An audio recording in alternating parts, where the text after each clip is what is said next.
If you want to download new apps on Xiaomi Watch 5, you can, for example, press the crown in order to open the list of apps, and then over here you should be able to find the Play Store somewhere over here on this list, so we can of course use it to search for apps. You will find some suggestions at first, so of course you can just go through this list and you can decide if you want to use any of these apps or not.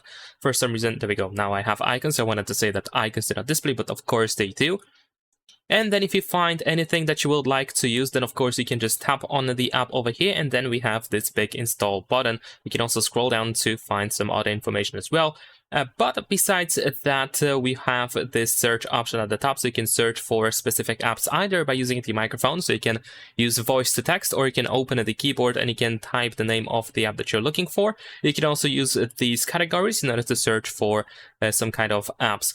But besides that, I believe that if you scroll all the way down, there we go, then we can also open the Play Store on our phone. So then it looks like this. We are immediately redirected to the Play Store on the phone that it is paired with our smartwatch.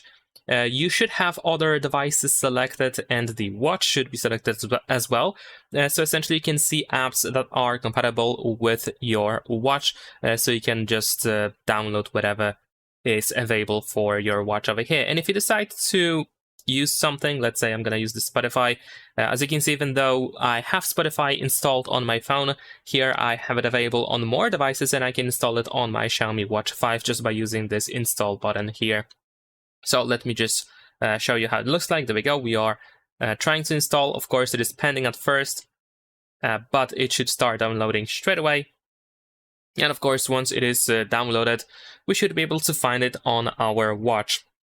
Now, in my case, it is still downloading, but if you then go to the list of apps, then I'm pretty sure you will find it over here. So that's pretty much it. Leave a like and subscribe.